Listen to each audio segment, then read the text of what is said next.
Bom dia a todos.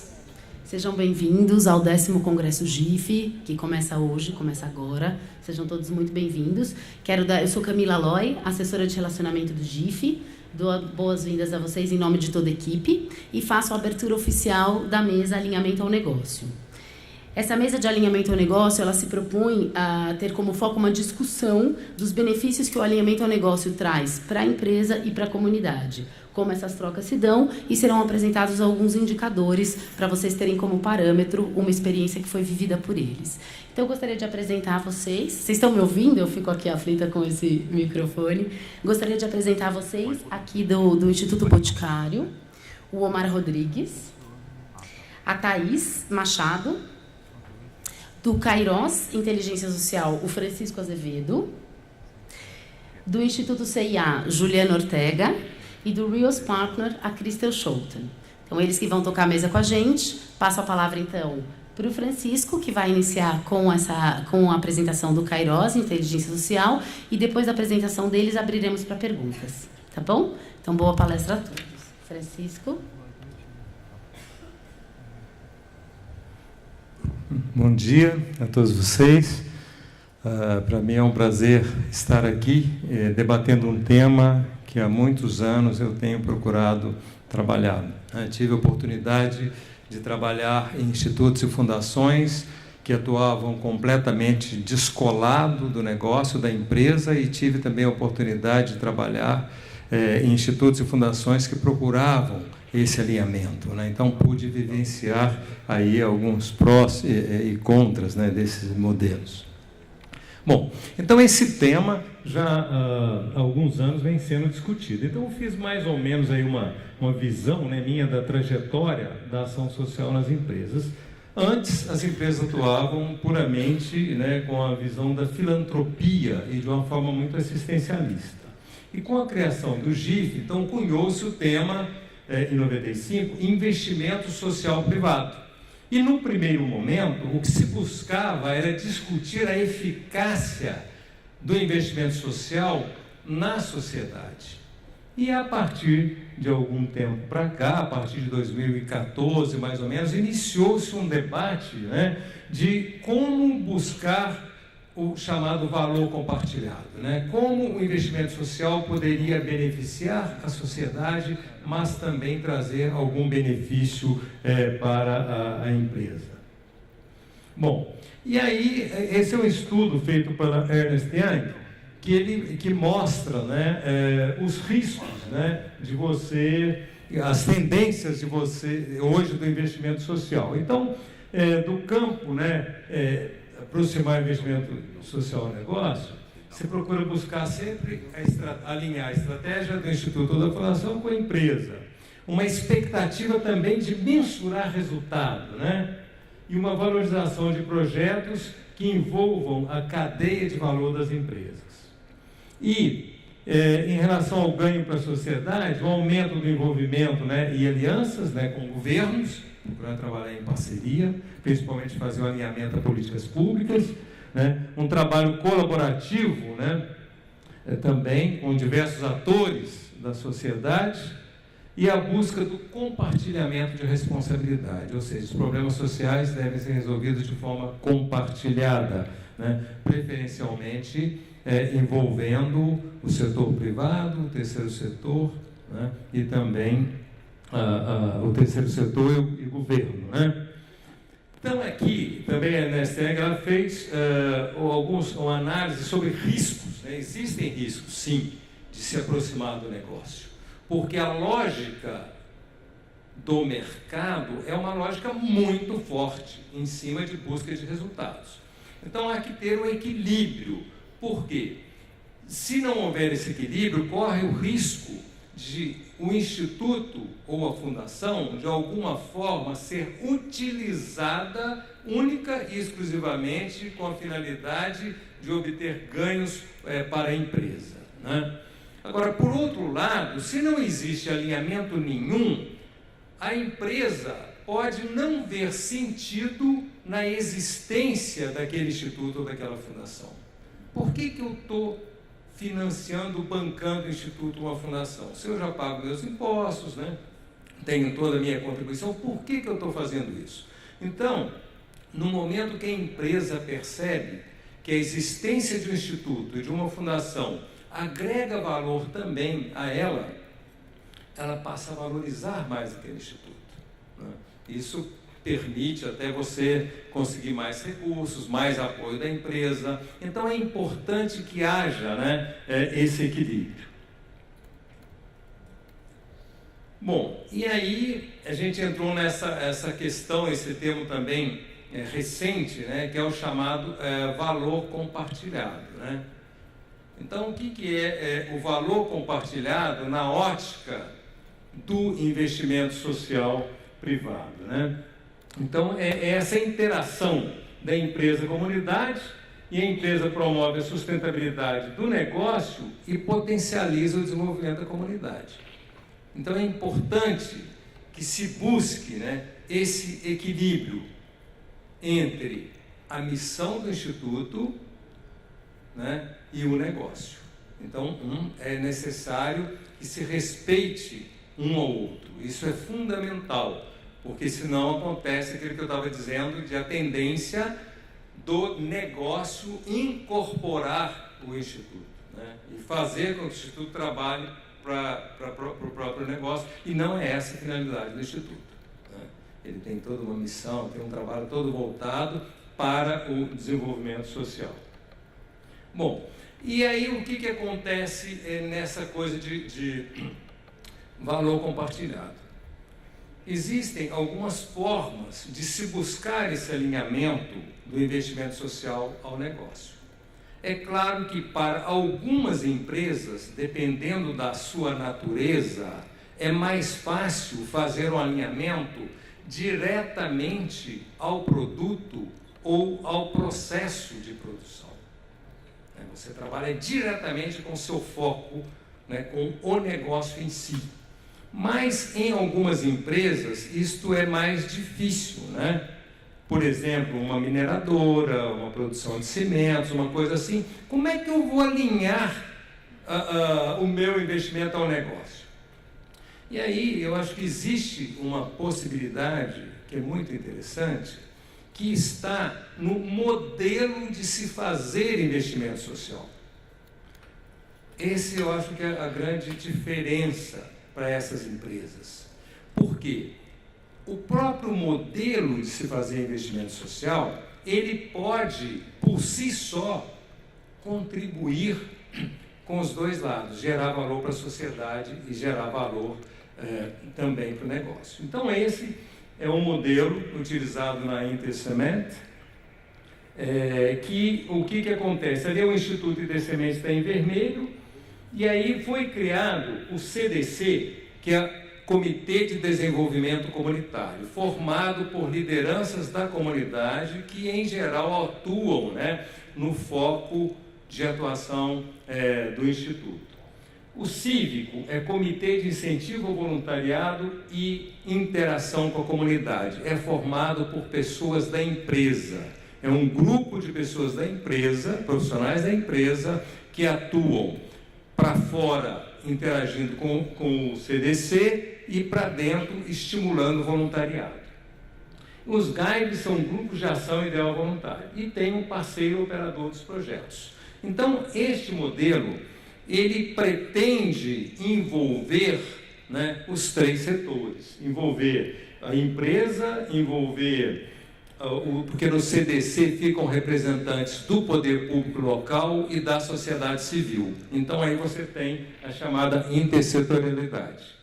Né? E o parceiro operador, porque o Instituto ele não opera diretamente os projetos, mas ele contrata um operador para tocar os projetos, e é papel do Instituto fazer, né, essa engrenagem girar.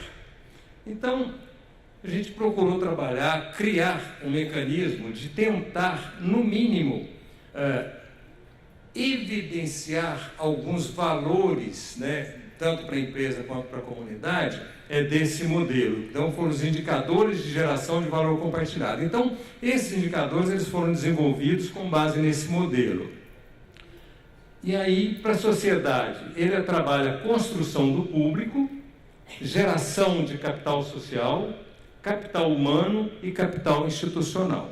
Então, são esses 4 campos que se procura avaliar se o modelo gera, né? Em que medida esse modelo gera capital social. Então, aí depois tem as questões que vão sendo perguntadas para se chegar ao número final, né? Para posicionar aquela unidade que está sendo mensurada, se ela desenvolve ou não. Então, aí é só para vocês entenderem um pouco como é que são os indicadores. Então, são 4 campos e aqui tem 12 indicadores, né? Não vou ficar lendo aqui, que eu acho que não é o caso da gente, e nem temos tempo para isso, mas só para vocês entenderem um pouco da metodologia. E geração de valor para a empresa, procura saber geração de valor para a cultura organizacional, de valor para as funções organizacionais, né? Em que medida o investimento social pode gerar valor, né, para as funções organizacionais, a percepção de geração de valor e a licença social para operar, né? Então, esses são os 4 campos que se procura mensurar o impacto disso para a empresa. Normalmente, especialmente em relação à parte das funções organizacionais e percepção de geração de valor, isso é capturado muito quando a empresa tem um programa de voluntariado bem consistente. Porque é através do voluntariado que é possível envolver mais diretamente, né, o público interno no campo do investimento social privado. Então, aqui é a mesma coisa, geração de valor para a empresa, são 4 campos e 12 indicadores. E para cada um dos indicadores, você tem lá umas 3 ou 4 questões, que são questões de profundidade, né? Que perguntam em que nível que está aquele item que está sendo mensurado. E aqui, gente, essa é um dos modelos. Então, a gente vai ver aqui hoje, né, 2 modelos que serão apresentados. O modelo apresentado pelo Boticário, né, que ele está muito a ver com essa questão da licença social para operar, e do Instituto CIA, que ele está muito ligado ao negócio da empresa, né? É um investimento bem ligado a isso, quer dizer, ele vai além, né, da própria empresa, mas ele está focado no negócio, né? Então a gente vai ver esses 2 modelos.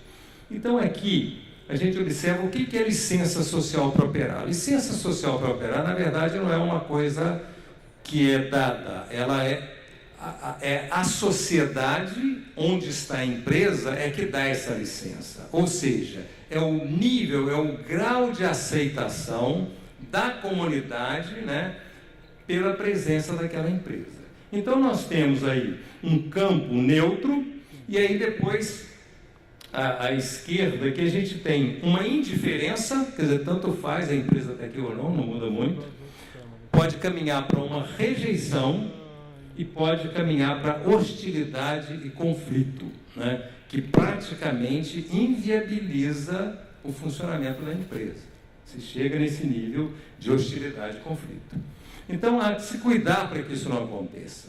E, no outro lado, né, quando a gente tem esse nível de concessão, a gente tem, primeiro, né, a neutralidade, depois uma aceitação. Não, tá legal, bacana, a gente aceita, tudo bem, aceitamos a empresa aqui. E à medida que a empresa, né, vai interagindo com a comunidade, aí já tem um grau de aprovação. As pessoas aprovam a presença da empresa. E depois a copropriedade, né, a aliança, né, aquela coisa que as pessoas sentem orgulho, né, da presença da empresa naquela comunidade. Elas ficam felizes, sentem orgulho pela presença da empresa. Então, este modelo da licença social para operar, acho que ele vai ficar bastante claro, né, com o projeto que a gente vai ver daqui a próxima, né, que é o Boticário, que ele mostra claramente, né, que foi feito um projeto visando maior interação da empresa com a comunidade, mesmo antes, que é o ideal, né, mesmo antes da empresa chegar, né, esse que é o ponto ideal.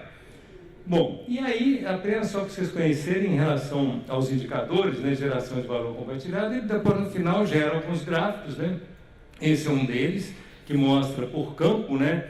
Essa é uma unidade da empresa, então ela mostra aí que fortalecimento de capital institucional está bom, capital social também, fortalecimento capital social e capital institucional. E a construção do público é que precisa ser melhorada. E aqui esse gráfico também de uma determinada unidade, então aqui já tem um equilíbrio maior, né? Então mostra que, se a gente for olhar direto a esses dois gráficos e comparar os dois, aparentemente, né, baseado nesses indicadores, traz mais benefício para a empresa do que para a sociedade. Ou seja, então, o que a empresa precisa fazer mais para agregar mais valor ainda para a sociedade? Ou seja, na visão das pessoas que responderam esses questionários, né, ele está trazendo mais benefício para a comunidade. E ali é o último gráfico.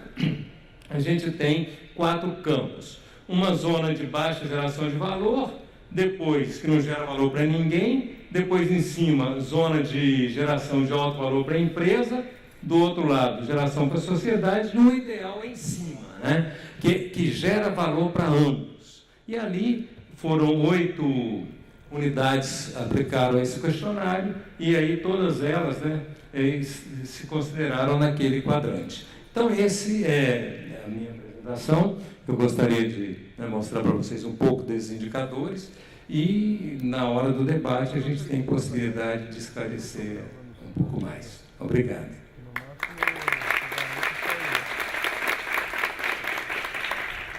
Obrigada, Francisco. Passo a palavra então agora para o Instituto Boticário com Omar e Thaís, que farão a apresentação deles.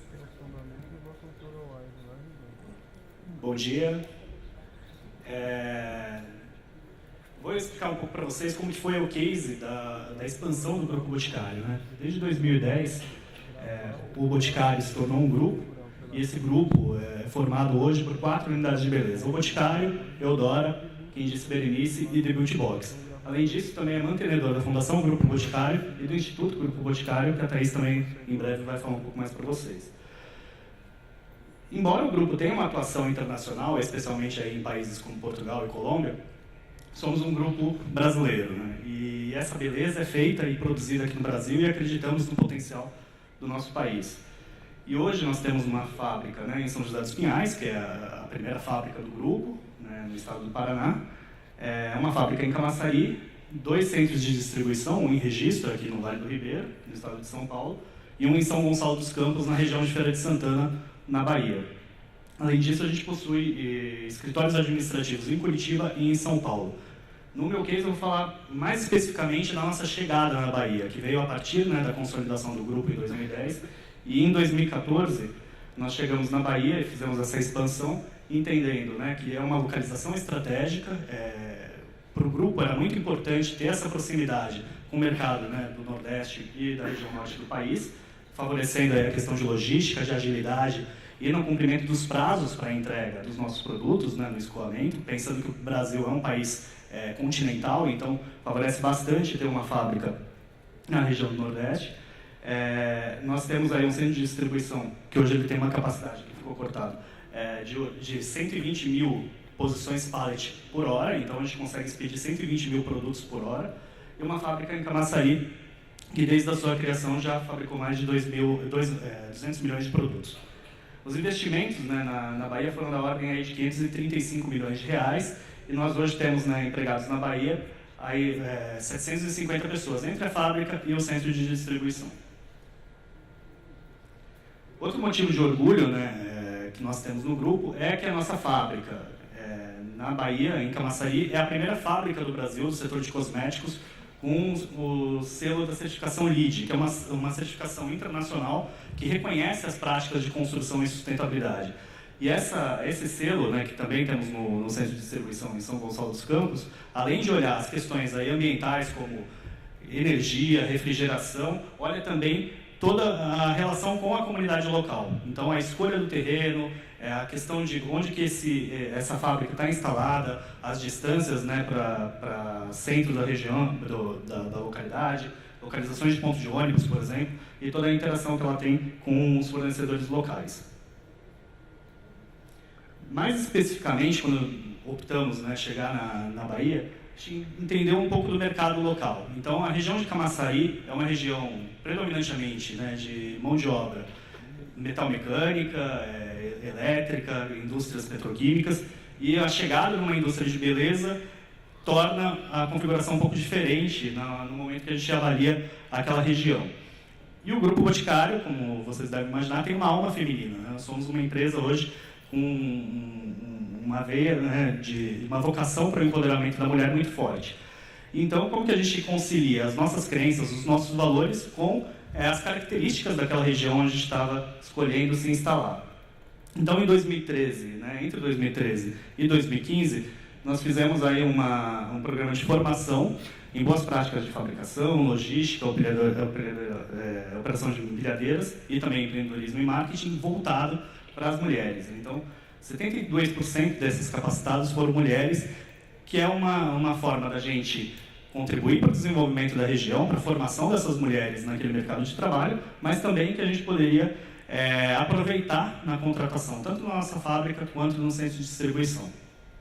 Então, em 2014, quando a fábrica e o centro de distribuição foram efetivamente inaugurados, uma boa parte dessas mulheres que foram formadas a gente conseguiu aproveitar também no nosso quadro de colaboradores.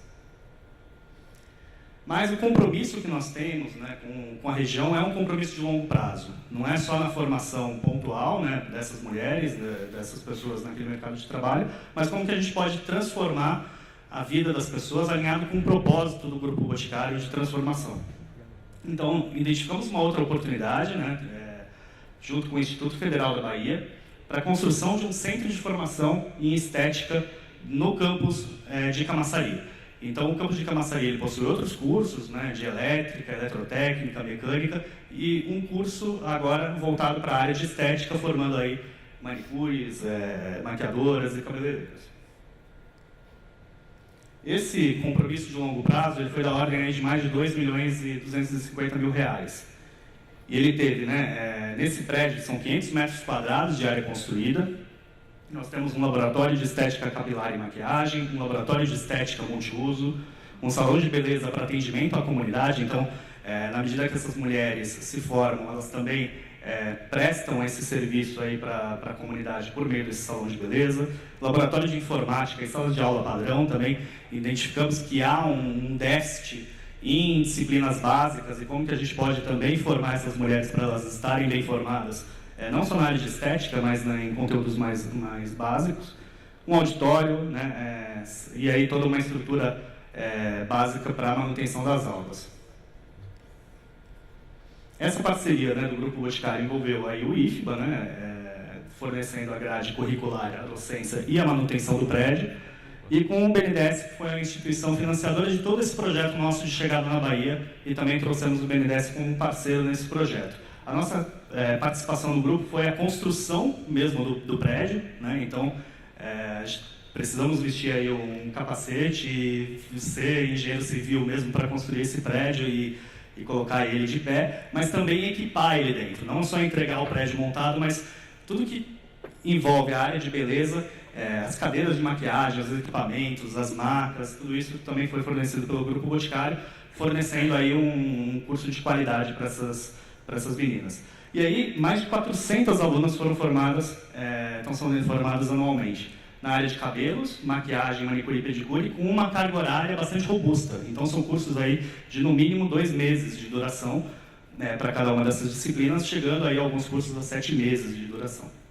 E, além disso, tem uma parceria, né, com o programa Mulheres 1000, além do próprio BNDES, para fazer com que essas pessoas possam participar do curso e tenham condições, às vezes recursos, né, para poder chegar nas aulas, para poderem participar e para que não ocorra aí uma evasão e que elas deixem de participar.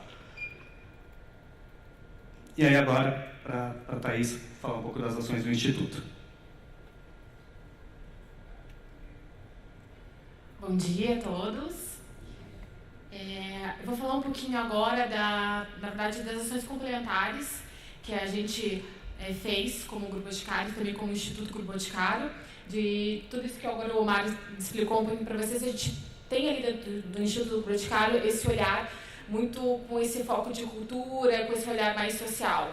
Então, a ideia foi, além de a gente promover essas ações, a gente trazer com que todo esse resultado ele promova realmente um desenvolvimento social, e a gente atua no Instituto com isso, e que esse desenvolvimento social venha por meio de ações que encantem, sensibilizam e ampliem, né, o repertório cultural dessas pessoas. Então, antes de falar um pouco dessas ações, eu vou falar um pouquinho do que é o Instituto. O Instituto ele nasceu em 2004, esse ano ele completa 14 anos, e a nossa atuação ela completa e compõe 3 grandes frentes. A gente faz toda a parte de memória organizacional, faz a gestão da memória organizacional do Grupo Boticário como um todo. A gente atua também com projetos incentivados. Hoje, o Instituto Grupo Boticário ele é responsável pela gestão de todo o recurso incentivado do grupo. E também a gente tem uma forte atuação com os espaços culturais. Nós temos 6 espaços culturais. E ali a gente destacou o Teatro Doutor Botica, que fica aqui em São Paulo, faça um convite, fica ali no Shopping Metrô Tatuapé. E a gente tem o Mundo do Perfume, que também fica aqui no Catavento Cultural. E a ideia é de a gente trazer para essas ações ali na Bahia um pouco da nossa essência, que é trabalhando com teatro, né? Então a gente... Opa, deixa eu voltar aqui. A gente procurou toda essa nossa expertise que a gente tem com o teatro de bonecos, que é uma arte milenar, e trazer todo esse canto, toda essa magia, né, e essa mensagem ali para a Bahia. Então, vou passar um videocase que vai contar um pouquinho de como que foi a nossa atuação.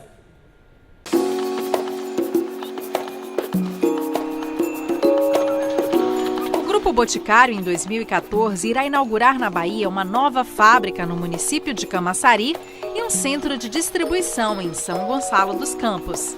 Juntas, as 2 unidades irão gerar 590 empregos diretos até o fim do próximo ano. Como contrapartida social para a comunidade, o Instituto Grupo Boticário, que tem como objetivo oportunizar experiências culturais que possibilitem contato com a beleza das pessoas, das relações e do mundo, levou para a Bahia o Dr. Botica, alquimista que faz parte da nossa trajetória e diverte a criançada com suas histórias. Dentro da mala, o personagem levou muita alegria aos municípios de São Gonçalo dos Campos, Camaçari e Feira de Santana.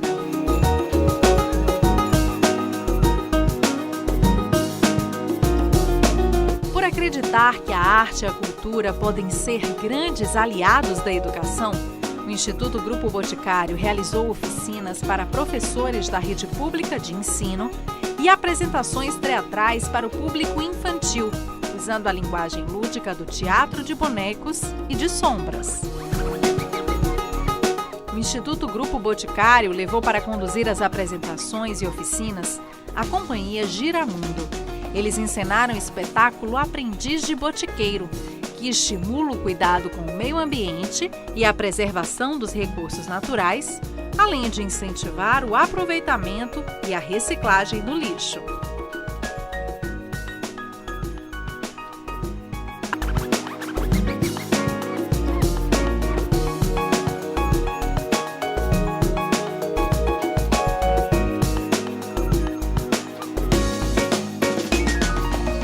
As oficinas ministradas, Contos de Sombra e Luz, ensinaram a técnica de teatro de sombras, recurso didático que pode ter um ótimo resultado em sala de aula para mais de 280 professores da rede pública de ensino. Você acha que é importante um trabalho como esse levar para a sala de aula?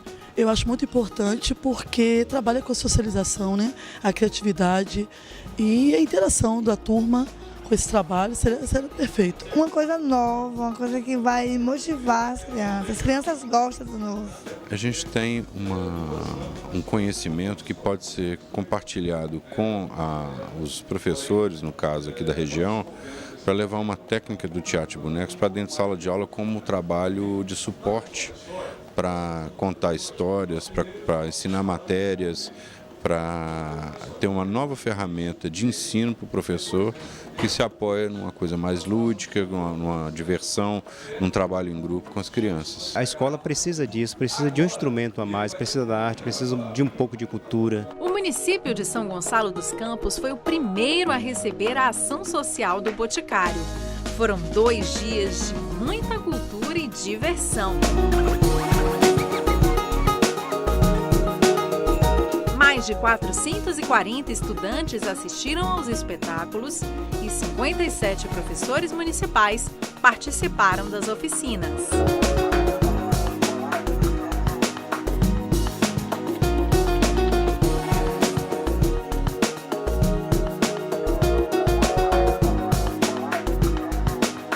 E foi um trabalho bastante rico, né, que deixou marca para todos nós.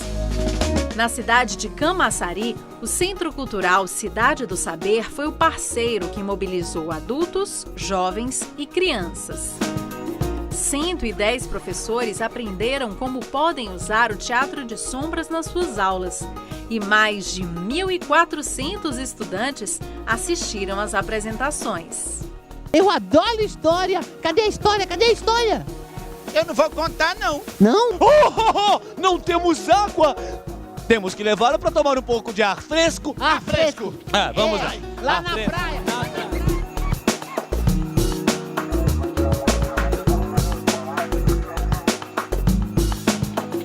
A parceria entre a Cidade do Saber e o Instituto Boticário foi muito positivo para a cultura de Camaçari. O trabalho desenvolvido pela Companhia Giramundo com as apresentações e com a oficina veio a somar com o trabalho que já é desenvolvido pela Cidade do Saber, e o grande beneficiado no final ficou sendo a população de Camaçari, que foi beneficiado com um projeto super legal que trouxe cultura, mais cultura para a nossa cidade, além da formação que pode ser colocada para frente com os conhecimentos que foram adquiridos. Em nome da Cidade do Saber, a gente gostaria de agradecer essa parceria e dizer que nós estamos sempre abertos para parcerias que sejam positivas como essa. Em Feira de Santana, segunda maior cidade baiana, de onde virá boa parte dos colaboradores que atuarão no novo centro de distribuição, o SESC Senat foi o parceiro local da iniciativa. Aqui, mais de 330 estudantes se divertiram com o espetáculo e 116 professores participaram das oficinas.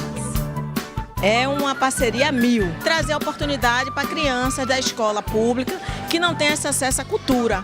Ficou então satisfeita com a parceria e com o resultado com a criançada? Com certeza. Só você olhar a felicidade dos meninos, você vê que deu tudo certo. Tá excelente.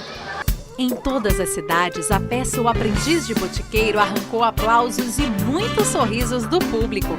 Os olhinhos da criançada brilhavam ao ver as marionetes. Além do Dr. Botica e do menino Kyoto, os pequenos ficaram maravilhados com os bichinhos, que ganhavam vida pelas mãos dos experientes e premiados artistas do Grupo Giramundo. Ao todo, mais de 2.500 crianças e adolescentes dos 3 municípios assistiram ao espetáculo. E até os professores ficaram encantados com os bonecos.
Olá, bom dia, tudo bem?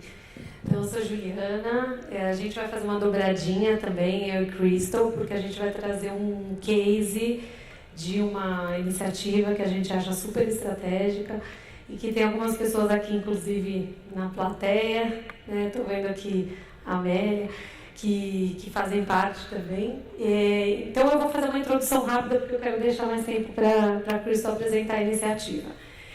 O Instituto CIA, na verdade, ele tem um case recente de alinhamento com o negócio, porque durante 25 anos a gente trabalhava de uma forma bastante separada do negócio, voltado para a educação, e foi em 2014, 2015 que isso começou a mudar, e os acionistas da CIA ainda é uma empresa de capital fechado, decidem então redirecionar o investimento social não só do Brasil, mas do mundo todo, para trabalhar nos temas que têm alinhamento com os temas que o negócio também trabalha. Então foi nesse momento, em 2015, que a gente começou um processo de uma profunda transformação, que foi realmente revelação, visão, o escopo de trabalho, as parcerias e um processo de transição de 3 anos. A gente ainda está nesse processo, a gente ainda tem investimentos em educação até o final desse ano, mas já começando a atuar nessa agenda de alinhamento ao negócio e já fazendo parte de uma organização que é global, né? Então, hoje o Instituto representa no Brasil a CNA Foundation, que está em 10 países e com projetos na Ásia, na Europa, no Brasil, no México. Então, a gente também mudou o nosso escopo aí. Pode passar. Como que a gente vê, então, o nosso papel com a empresa? A gente coloca uma função muito complementar, né? A gente não substitui o trabalho que a empresa faz. Dentro da CIA existe uma área de sustentabilidade com um time completo. Essa área não é a minha área, não é a área do Instituto, é uma área separada. A gente também tem, a CIA tem também uma área de compliance, que faz todo um trabalho com fornecedores. Então, a gente não assume a responsabilidade da empresa, a gente se complementa na atuação e começa com esse alinhamento de que a gente tem a mesma origem, claro, né? O Instituto CIA e CIA fazem parte desse grupo, que é um grupo familiar e que compartilham o mesmo propósito. Que propósito é esse? Tanto a empresa quanto o Instituto acreditam que é possível fazer da moda uma força para o bem, né? Hoje a indústria da moda afeta diretamente a vida de quase 150 milhões de pessoas no mundo. É uma das indústrias que mais causa impacto no meio ambiente, pelo uso de recursos naturais, plantio do algodão, descarte das roupas. E a gente entende que isso pode mudar e essa indústria tem um potencial de ser uma força positiva.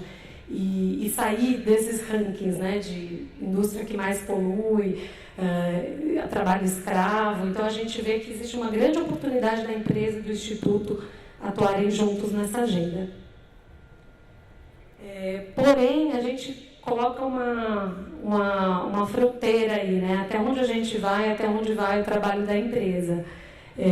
A gente entende como que a gente divide isso. A gente entende que a CIA, como empresa, ela é responsável por cuidar dos impactos que ela gera, seja na comunidade, seja via fornecedores, via produtos, né? Então, ela precisa colocar os seus times comerciais para pensar em produtos mais sustentáveis, precisa colocar os critérios para os seus fornecedores, avaliar, monitorar, fazer um trabalho de compliance muito forte e precisa ter, enfim, exercer o seu papel de cuidar e gerenciar os seus impactos.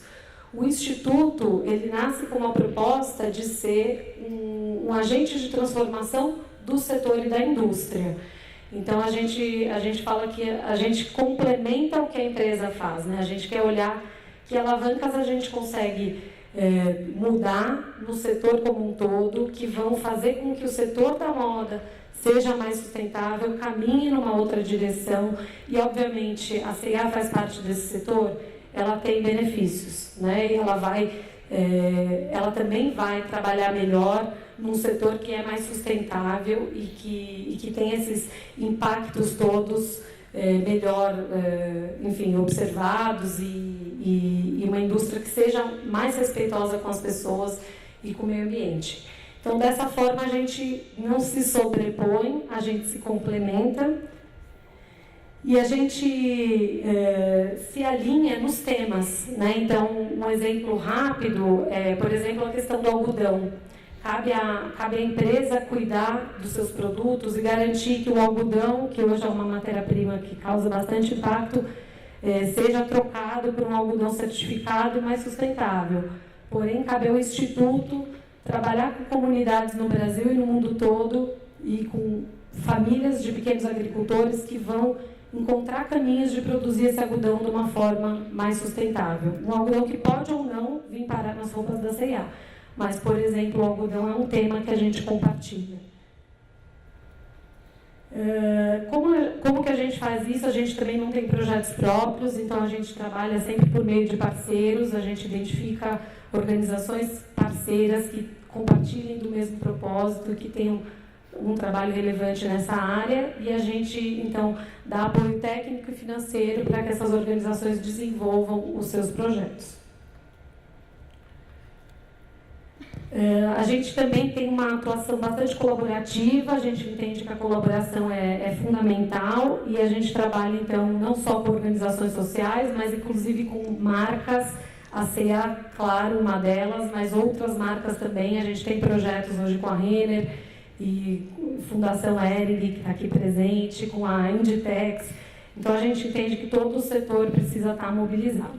E aí, como eu já estourei meu tempo, eu vou fazer uma introdução de 30 segundos aqui para a Crystal, que a gente entende que os problemas que a gente vê hoje no setor da moda, uso de matérias-primas, trabalho escravo, aliado muitas vezes a tráfico de pessoas, condições de trabalho não muito justas, eles não vão se solucionar se uma empresa adotar uma super estratégia ou uma organização tiver uma solução.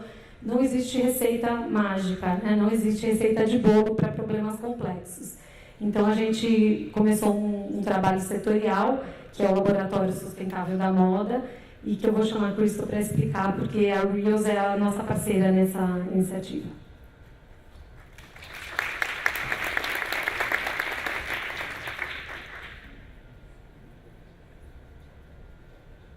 Obrigada, Juliana. Enquanto a apresentação está sendo colocada, o Boticário fala sobre um laboratório e o nome desse projeto, dessa iniciativa é Laboratório Social, que é inspirado em laboratórios onde é um exemplo vivo de colaboração, de desenvolvimento, pesquisa, teste, experimentação, e chamamos isso um laboratório social, que envolve vários atores do sistema para testar, desenvolver juntos possíveis soluções para endereçar os vários desafios, nesse caso do setor da moda. E é inspirado em vários outros laboratórios do mundo inteiro que tratam de questões de oceanos sustentáveis, alimentação global, aqui no Brasil, violência contra a mulher. Então, esse é o laboratório da moda sustentável por um setor do vestuário mais sustentável e justo. Então, grande meta desse projeto. Então, o Laboratório da Moda Sustentável por um setor do vestuário mais sustentável e justo é uma iniciativa multissetorial, então envolve os vários setores, nível nacional, composta por cerca de 40 atores líderes do sistema e que quer abordar e transformar os principais desafios do mundo da moda relacionados ao setor do vestuário do Brasil. Fizemos esse recorte do vestuário porque a moda é uma indústria muito grande, então fizemos esse recorte. Aqui, então, o processo que fazemos é de mapear os vários atores do sistema, quem são os atores que podem criar, formar um microcosmo do sistema. Então, temos aqui, não vou ler, mas a Amélia está aqui da Fundação Hering, mas em termos de categorias, temos academia, institutos de pesquisa, associações setoriais, atores empresariais, fundações empresariais, os indivíduos, temos costureiras bolivianas, brasileiras, que participam do grupo, a mídia, organizações internacionais como o OIT, do trabalho, a PNUD, o setor público, nacionalmente e também localmente, o Sistema S, sindicatos e sociedade civil. Então, é um grupo bem diverso, com interesses diferentes, que você coloca todos eles numa sala para tentar colaborar, não é um desafio fácil. Temos vários interesses, perspectivas, visões do setor. O que foi, então, isso CEA foi o proponente dessa iniciativa e, como a Juliana falou, é para criar um setor da moda, do vestuário mais sustentável no Brasil. Mas eles falaram, uma reflexão interna deles era que, se eles são os proponentes, não vai trazer tanta legitimidade para o setor. Então, precisa uma aliança de atores que realmente são do setor. Então, por isso, foi um convite para a BBTEX, a BIT e a OIT, e eles formam a aliança e o conselho de governança de todo esse processo. Apoiadores, Pernambucanas, além do OIT também, e o Instituto Rios Partners aqui no Brasil, como uma das organizações que executa e desenha e facilita todo o processo. O que queremos promover nesse setor, por meio dessa iniciativa? Iniciativas multissetoriais, inovadoras, criando novas realidades do sistema. Então, esse grupo quer transformar esses desafios. Então, tem um forte viés para a ação e implementação das inovações que estão sendo geradas dentro do laboratório. Estratégias e ações transformadoras para influenciar e incidir nos principais desafios. Relacionamentos, vínculos fortalecidos entre os atores-chave do sistema. Então, isso é um objetivo muito importante para esse projeto, de criar relacionamentos, parcerias entre atores que não normalmente trabalham juntos, para poder transformar juntos, colaborar juntos para transformar o setor. E um entendimento aprofundado e sistêmico sobre os riscos e oportunidades, que é um grupo que traz diversos olhares, experiências, então, esse olhar coletivo sobre as oportunidades e desafios do setor. Estou indo rápido, porque falta pouco tempo. Então, o projeto tem duas fases. Um que era pensar juntos sobre quais os possíveis futuros da indústria da moda aqui no Brasil. Não vou entrar nisso, não vai dar tempo, mas daqui a pouco vai ter uma publicação que fala sobre quais os possíveis futuros que esse grupo enxergou até 2035 para a indústria da moda.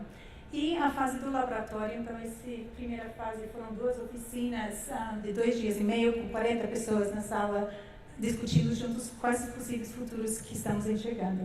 E o laboratório social são 3 oficinas de 2 dias com esse grupo de novo, mais trabalhos com iniciativas, inovações, e eles estão procurando agora, estamos numa fase de protótipo, de desenvolvimento de ideias, de práticas, de iniciativas que possam influenciar esses desafios. Então, aqui só uma foto sobre o trabalho. Então, num certo momento, teve 40 flipcharts com 40 possíveis futuros, e aí conseguimos chegar a 4. Os diferenciadores, então, nesses, eu acho que vou passar só pelo tempo, mas cada cenário trata desses temas de uma forma diferente, para criar narrativas diferentes e possíveis futuros diferentes. O futuro não é dado, é criado. Então, esse grupo são pessoas diversas que querem, que eles conseguem entender que o sistema o setor, a situação é inaceitável, é insustentável, e sozinho nenhum ator pode influenciar. Então, precisa dessa colaboração para poder influenciar o futuro.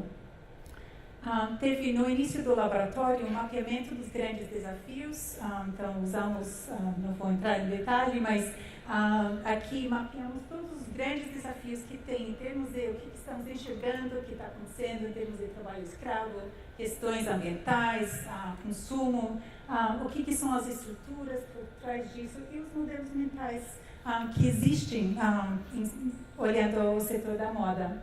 E aí identificou vários pontos de alavancagem, onde, se mexermos nesses pontos, podemos realmente ter uma influência no setor. Então, onde tem uma concentração de bolinhas, é onde o grupo definiu que eram áreas de atuação que podem realmente ter uma influência mais significativa no setor.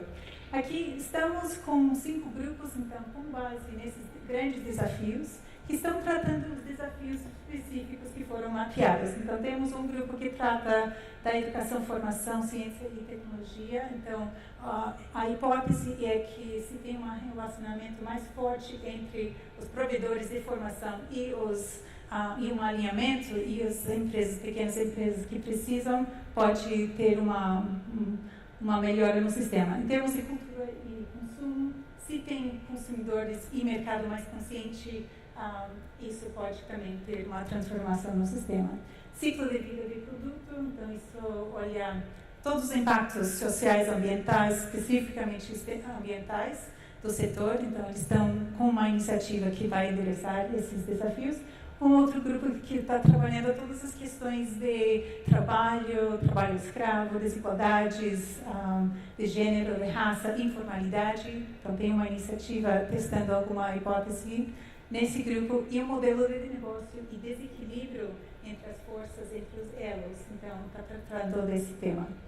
Último, aqui, então, isso é um panorama, mas já estamos 1 ano e meio, mais ou menos, trabalhando nesse projeto, e estamos entendendo que esse problema não vai ser resolvido em 1 ano, 2 anos, precisa um processo contínuo. Então, agora estamos nesse processo de olhar o que seria essa continuidade. É uma plataforma contínua de colaboração.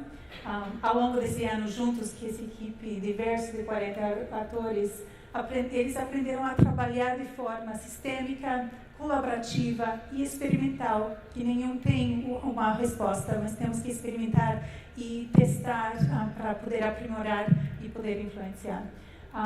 Mesmo com pessoas das quais às vezes discorda, não gosta ou desconfia. Então, é um grupo que talvez não vai ter um acordo, mas eles vão conseguir trabalhar juntos para endereçar. Vislumbra continuar esse trabalho para poder transformar e abordar esses principais desafios do mundo da moda e do vestuário no Brasil.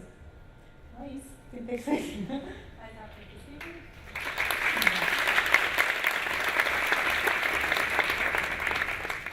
Obrigada, Crystal. Obrigada a todos vocês pelas apresentações. A gente agora vai abrir para perguntas. Então, eu gostaria de... Haverá 2 microfones circulando. Quem quiser fazer pergunta, por favor, levanta a mão e aí a gente entrega o microfone. Ali já temos... Por favor. Pergunta para o Boticário, se vocês de alguma forma conseguem...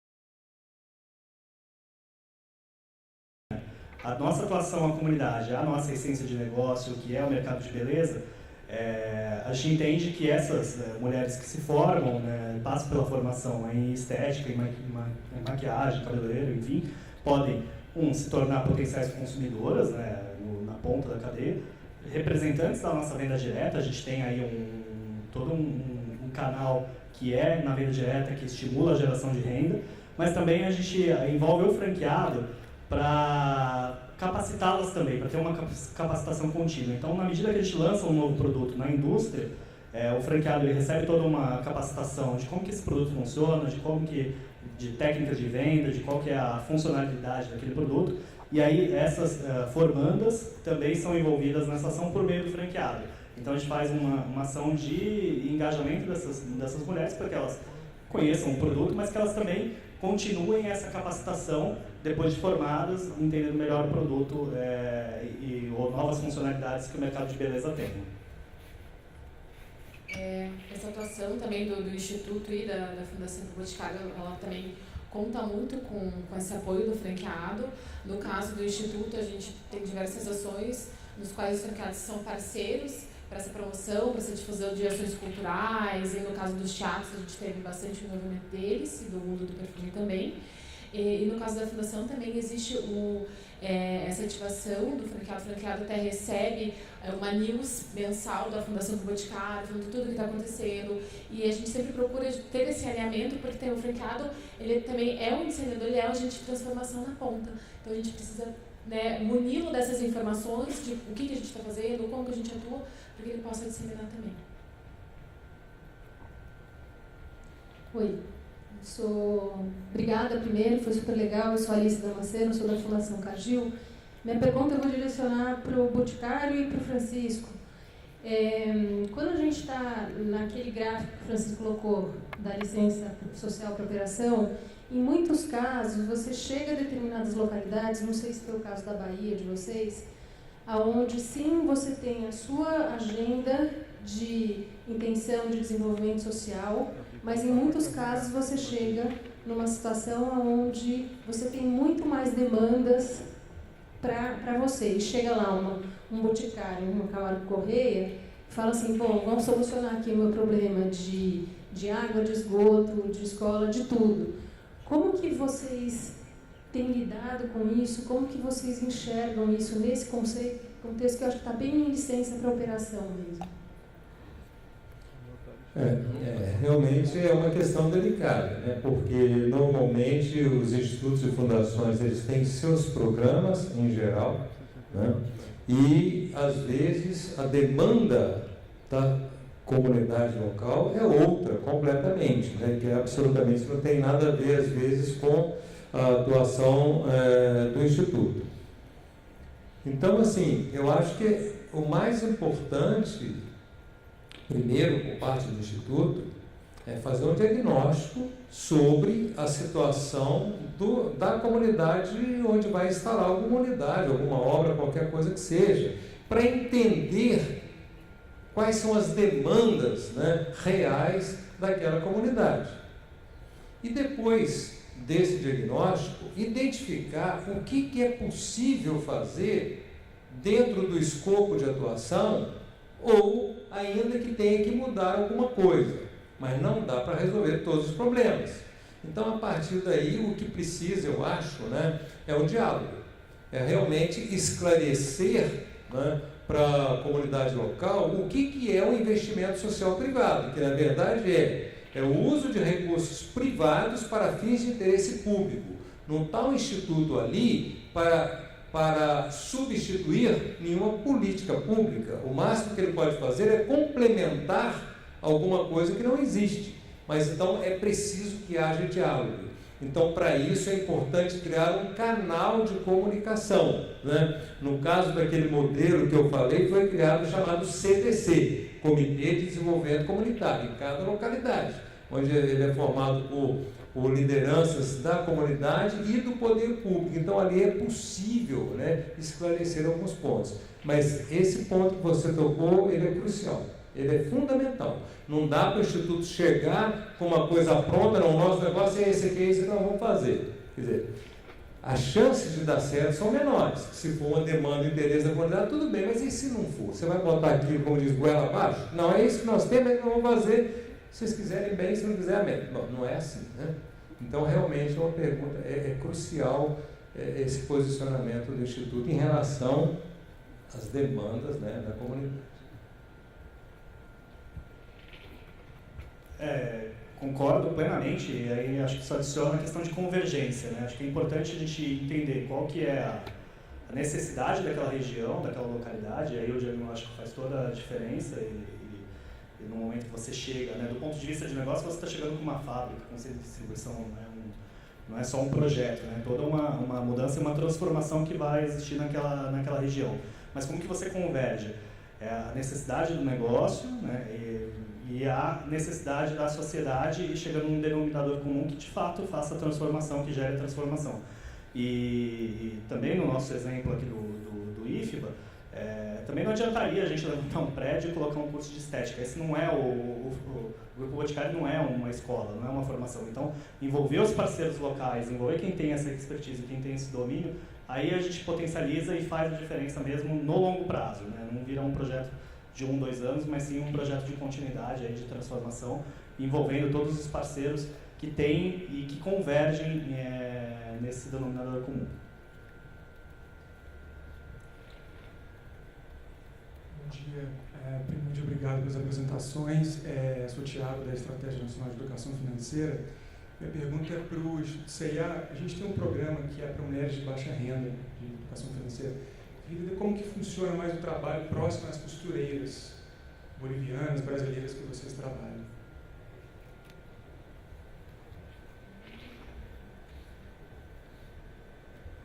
Bom, acho que agora foi. A gente tem 2 programas, na verdade, voltados para olhar para o costureiro, né? Para a costureira, na verdade, né? Um deles é o combate ao trabalho escravo, que infelizmente ele ainda é uma realidade no Brasil, principalmente se a gente pensa nas costureiras bolivianas, mas também a gente tem um programa de melhoria de condições de trabalho das costureiras em geral, brasileiras e tal, que não necessariamente estão numa condição tão precária. Como que a gente faz esse trabalho? A gente tem buscado soluções que sejam soluções que permitam um impacto em maior escala, né? Então a gente tem evitado abordagens que a gente chama fábrica-fábrica, né? Uma abordagem que você faz um programa e você consegue chegar em 10 fábricas ou em 20 fábricas, porque, ok, aquelas 20 fábricas serão fábricas melhores, mas você não mudou a realidade das outras 30 mil fábricas que existem no Brasil, entre fornecedores e subcontratados. Então a gente tem buscado olhar um pouco o que a gente pode fazer que tem um impacto em maior escala.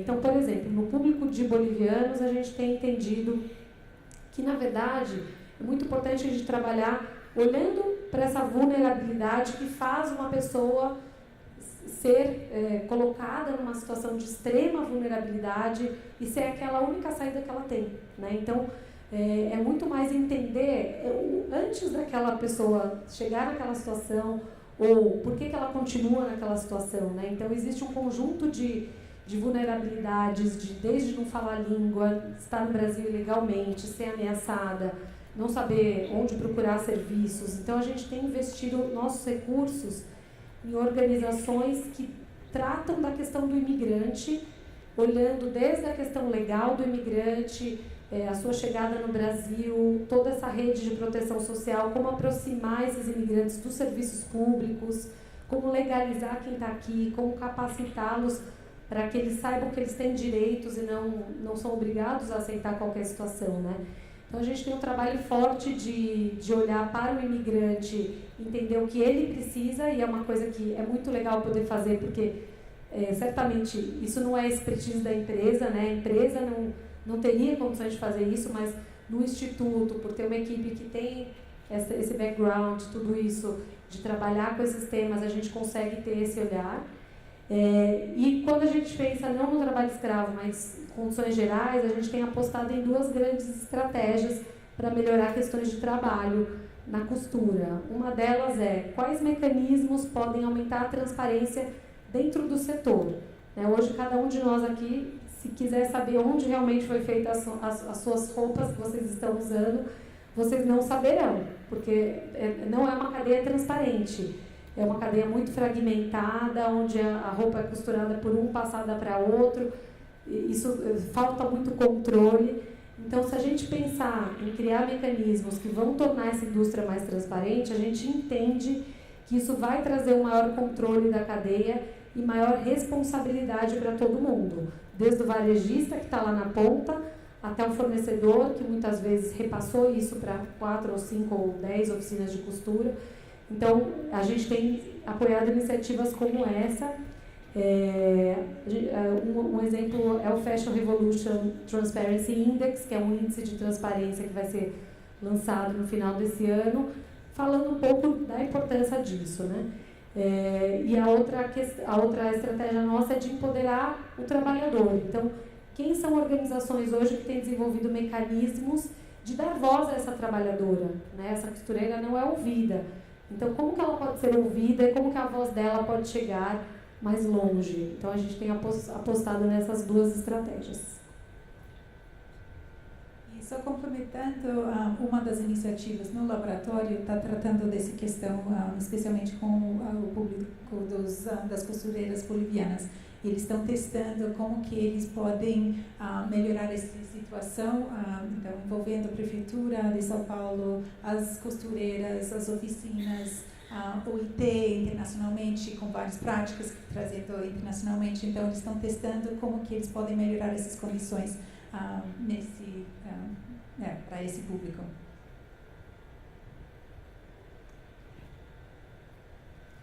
Muito bom dia a todas e todos. Eu queria fazer uma pergunta para a Juliana, do CEA, que me pareceu bastante interessante a estratégia do laboratório, mas a pergunta é como justificar para a empresa um investimento que é numa construção do conhecimento e que, pelo que eu entendi, é a longo prazo, né?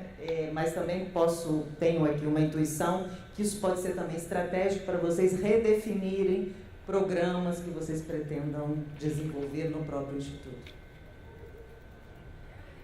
Então, a gente tem, na verdade, uma das linhas do Instituto, a gente tem essas linhas programáticas, que é muito claro, trabalho escravo, condições de trabalho, algodão, mas a gente também tem uma linha de investimento que a gente chama de desenvolvimento institucional e redes, né? Então, essa linha é uma linha mais flexível e que a gente busca colocar ali investimentos que são para desenvolver o que a gente chama do campo.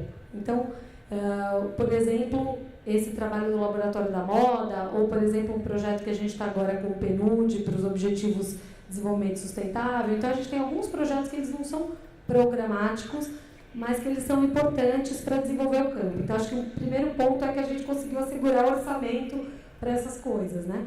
Mas, de verdade, a gente tem um comitê de investimentos que tem participantes da empresa e que foi uma discussão bem interessante quando a gente levou o projeto, né, da Reels, porque também é um modelo mental muito diferente, né? Você juntar todo mundo, existem várias questões, isso vai funcionar, as pessoas vão topar, elas vão vir.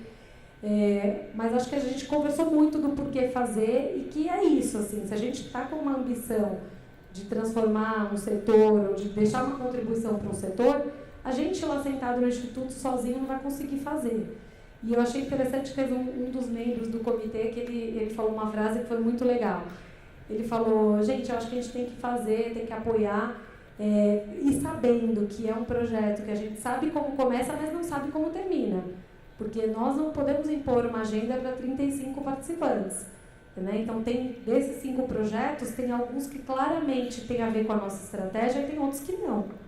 Mas que outras organizações talvez peguem e financiem esses outros projetos, ou encontra-se outros caminhos aí. Então... Oi, queria perguntar para o Boticário. Eu queria saber sobre o processo de decisão pelo centro de formação. Se ele partiu de um diagnóstico, se teve algum tipo de consulta pública ou stakeholders. E como que se deu a implementação dele? Como que foi tanto a parte de firmar parcerias, de fazer toda essa articulação política para acontecer, até esse tempo de obra. E, por fim, se tem alguma avaliação, não sei quanto tempo ele já está implementado, avaliação de resultados, número de alunos formados, ou eventualmente ingresso no mercado de trabalho, se existe o mesmo percepções positivas, enfim. A gente vê em alguns casos, né, já vi em construção civil, mineração, que isso acontece também, de ter um centro de formação.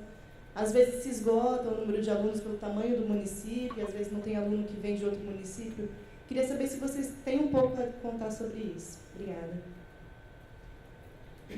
Acho que eu vou dividir em duas partes. A primeira é a parte da articulação para a construção do prédio e depois da avaliação. Sim, nós fizemos um diagnóstico e acho que o primeiro diagnóstico foi entender. A gente está chegando em Camaçari, um polo predominantemente, né, petroquímico, indústria metalmecânica, indústrias pesadas, e aí toda a capacitação, né, a formação profissional daquela região é muito voltada para atender essas demandas desse mercado. Então, curso de elétrica, mecânica, química, como mais ou menos eu já havia comentado antes. Então, ali a gente já identificou uma oportunidade. Né? Outro indicador que a gente olhou foi a quantidade de homens e mulheres no mercado de trabalho. Né? É disparada a quantidade de homens que estão ingressos, né, no mercado de trabalho. E não que as mulheres não estejam, mas às vezes estão em regime de informalidade, né, sem carteira assinada. Né? Então, como que a gente pode também gerar esse ponteiro de trazer mulheres para estarem inseridas no mercado de trabalho, não necessariamente naquela primeira onda que eu mostrei dos cursos de capacitação, né, de boas práticas de fabricação, logística e tudo mais, não necessariamente no nosso tipo de indústria, mas que elas estejam habilitadas aí para o mercado de trabalho em geral. A articulação nunca é simples, ainda mais quando a gente está falando de órgãos do governo, né? Então, nós mapeamos alguns parceiros e escolhemos o IFBA muito por essa veia tecnológica que o IFBA possui. O IFBA, né, tem um vínculo com o Ministério da Tecnologia, o Ministério da Ciência, e eles, por essência, tinham o interesse de ter cursos também de formação técnica e tecnológica na área de saúde, na área biológica, e a gente provocou para a área de estética. Então, a articulação aí, acho que foi, né, na outra resposta, falei de convergência, foi da gente tentar colocar o que a gente podia, né, incentivar e o que o IFBA tinha de demanda e de necessidade que eles já tinham identificado, de provocar a inovação também na formação naquela região. Então, foi uma parceria que a gente identificou, né, interesses dos dois lados, e aí partimos realmente para a construção do prédio, negociando o que seria de participação do grupo, o que seria de participação do próprio IFBA, e aí o BNDES, como instituição financiadora, né, deu o aval, o go-ahead para a gente seguir com esse projeto nessas características que a gente desenhou. E a gente foi bastante além do que estava previsto inicialmente, então acho que primeiro a gente tinha pensado em ter um curso só, a gente já conseguiu logo de cara ter 3 cursos, né, não só de cabelos, mas também ampliamos para maquiagem e para manicure e pedicure. Então a gente trouxemos outros cursos também, então cursos de extensão do próprio IFBA hoje são ministrados nesse prédio, ele tem uma estrutura bastante avançada comparado com os demais prédios do campus, então usa o prédio praticamente período integral, não só para os cursos de estética, mas na sala de aula padrão, no laboratório de informática, para o contraturno das outras disciplinas do IFBA. Então ele tem um diagnóstico e essa articulação com os atores locais que demorou aí 1 ano e meio, mais ou menos, para a gente colocar a pedra fundamental e erguer o prédio. Sobre a avaliação, a gente tem indicadores ainda muito, né, o IFBA que está mais com essa responsabilidade, a gente consegue hoje dizer que 9 pessoas das 500 formandas, elas estão trabalhando conosco na indústria.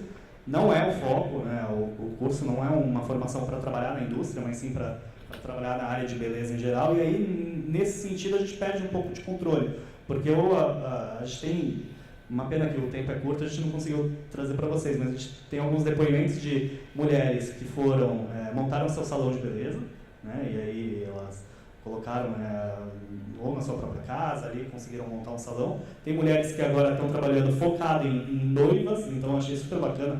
Eu me capacitei bastante e agora eu já tenho uma sociedade com uma colega que ela vai fazer fotografia e eu faço a maquiagem em dias de noiva, então a gente acaba perdendo um pouco o controle porque a formação ela não necessariamente, né, para as condições do país que a gente tem, retorne no mercado formal de trabalho.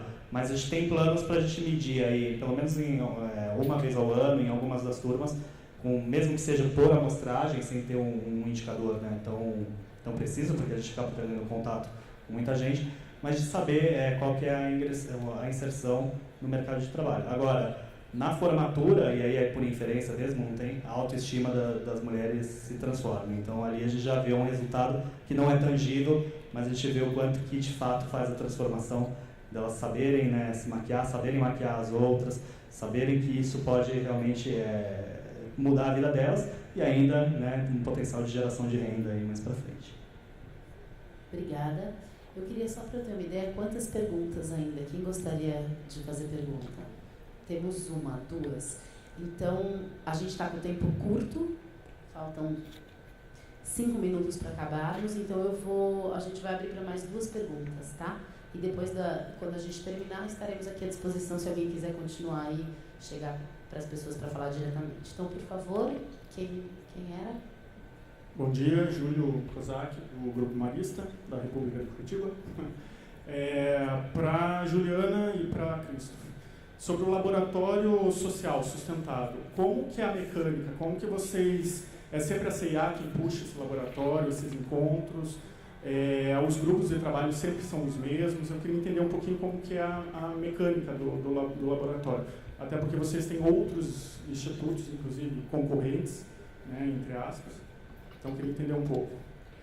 Então, eu acho que eu vou começar e a Crystal termina. Na verdade, o Instituto se coloca muito como o parceiro que fundou isso, né? Mas já no começo, quando a gente colocou a OIT, a BVTEX e a BIT para convocarem essas 35 organizações, a gente fez esse convite a eles, a gente já foi um pouco aceitando de ir perdendo um pouco vamos dizer, a propriedade, né? Então, hoje a gente não...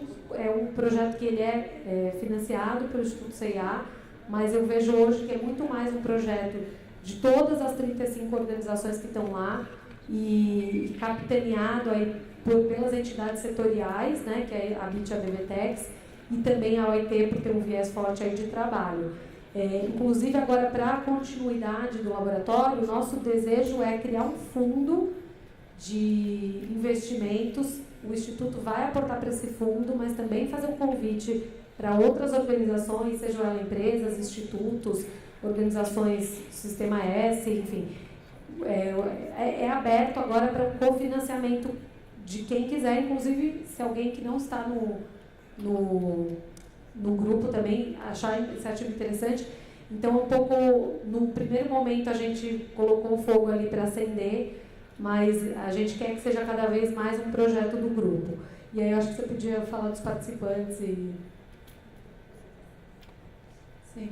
Então, em termos do grupo inteiro, então, a Juliana falou sobre esse início e também perdendo esse controle. Também temos um sistema de governança onde cada 2 meses estamos com esse conselho de governança que compõe a BVTEX, o IT e a BIT, junto com o Instituto CIA. Então, todas as decisões agora são tomadas na coletividade. E também agora, nessa fase do laboratório, isso pertence a muitas das decisões são trazidas para o grupo, o que eles vejam como a continuidade. Teve uma consulta com o grupo, então estamos considerando tudo isso. Em termos das iniciativas que estão saindo, os grupos agora que formou, neste momento são 5 que estão focando nesses desafios. Mas olhando a nossa experiência internacionalmente com laboratórios, pode mudar. Então, esses são os sementes iniciais para essas ideias, para serem testadas, mas podem evoluir. Podemos chamar outros atores conforme evolui essas iniciativas. Por exemplo, o ciclo de vida, se estamos enxergando que precisamos trazer mais atores, estamos nesse momento de olhar isso e... o nosso papel é mais de facilitar esse processo de desenvolvimento e início de implementação dessas ideias. E uma coisa importante também, não estamos só focando nas ideias novas que estão surgindo desse grupo, mas também conectando com o que existe já e que podemos trazer mais perto desse laboratório, que é uma plataforma do setor para fortalecer, alavancar, escalar essas outras iniciativas que existem. Então, trazendo eles mais perto para o laboratório, dá para dar mais força para esse movimento e essas ações transformadoras no setor. Vamos para a última pergunta. Oi, meu nome é Tassiana, eu sou do Instituto Conceição Moura, do Grupo Moura, do fabricante de baterias. Nós ficamos a principal fábrica fica em Pernambuco. Minha pergunta vai para o Francisco. Você falou que existem várias formas de fazer o alinhamento entre a empresa e o Instituto. Nós somos o Instituto de Educação e temos sentido uma dificuldade enorme de alinhamento com a empresa. O fato de sermos o Instituto de Educação, a empresa produz bateria, temos sentido essa dificuldade e achávamos que tinha uma visão compartilhada, porque educação, achávamos que isso era compartilhado e que todo mundo ia se unir ao nosso propósito. Existem várias formas, você falou a forma de unir a atividade fim, aí temos 2 exemplos dessa união da atividade fim. É muito difícil, vamos ter que formar operários, né? Então é difícil. E o outro modelo que você citou foi o modelo de envolver a empresa, a sociedade civil, a participação pública também, o próprio Instituto. Eu queria que você desse um pouquinho mais aí de outros aspectos que a gente pode fazer aí para que esse alinhamento gere mais, que essa visão compartilhada seja mais forte.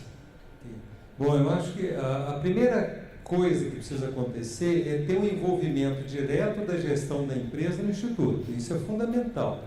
Né? Tem que encontrar uma forma de que isso aconteça. Se o modelo de gestão não permite isso, é importante ajustar o modelo. Ou mesmo que não, se o modelo não permite, então convidar sempre os diretores para participar das atividades do Instituto. Aí sim eles vão procurar, eles vão ver valor na ação do Instituto. E segundo, um fator importante de contribuição do Instituto é no relacionamento com a comunidade. Como é que a empresa se relaciona com a comunidade. Então, se você, no modelo de atuação, ainda que seja na área de educação, você cria um espaço, um canal de comunicação entre a empresa e a comunidade, isso pode ajudar, né, a comunidade ver mais valor na presença da empresa. Então, acho que uma forma, e outra coisa é assim, porque antigamente existia até, era meio pecado você misturar as coisas, né? Ah, não, porque se você vai fazer tudo junto, isso vai, o negócio vai contaminar investimento social. Aí depois as coisas foram avançando, não é bem assim. Existe a oportunidade dos dois serem beneficiados, né? Tanto a empresa quanto a sociedade. Então isso é fundamental caminhar nesse sentido. E aí, não, mas a sociedade exige que a empresa seja cada vez mais socialmente responsável. Ótimo, muito bom. Então não dá mais para a empresa ficar fazendo tudo caladinha ali, o investimento social. Ela tem que mostrar. É claro que não é fazer marketing do que ela faz na área social, mas é buscar uma comunicação adequada, uma comunicação que seja adequada ao investimento social. Quer dizer, se a comunidade, se a sociedade exige que a empresa seja socialmente responsável, a primeira coisa que ela tem que fazer é ser, e segundo é comunicar. Porque se ela faz e não comunica, como é que a sociedade vai reconhecer nela uma empresa socialmente responsável?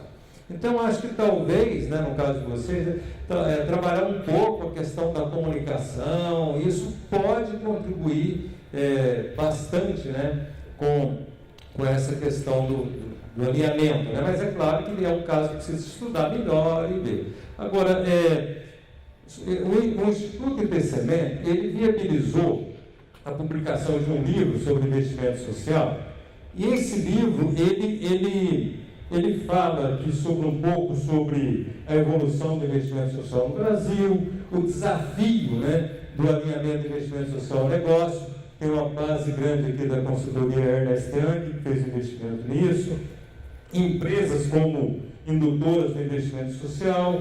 Então fala sobre a questão do valor compartilhado, como é que foram pensados, né, durante mais de um ano a criação desses indicadores, sobre gestão do conhecimento, sobre voluntariado, que voluntariado, gente, para mim, é uma das formas riquíssimas de geração de valor para a empresa.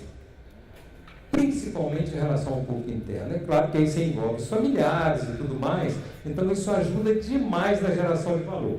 Então, esse livro, a gente conseguiu alguns exemplares, eles estão ali, o Kleber do Instituto IPCME está ali na saída, então aqueles que se interessarem, né, podem pegar com o Kleber ali, que tem alguns exemplares ali. Tá bom? Bom, eu não sei se te atendi, mas depois, se quiser, a gente pode conversar um pouquinho mais. Muito obrigada a todos vocês. Quero agradecer também aos nossos parceiros aqui do GIF, Instituto Boticário, Kairos, Instituto CIA, Reals Partner, por essa manhã, ou por essa hora e meia de conversa sobre alinhamento ao negócio. Eu acho que fica muito, assim, de tudo que a gente escutou, a necessidade de colaboração.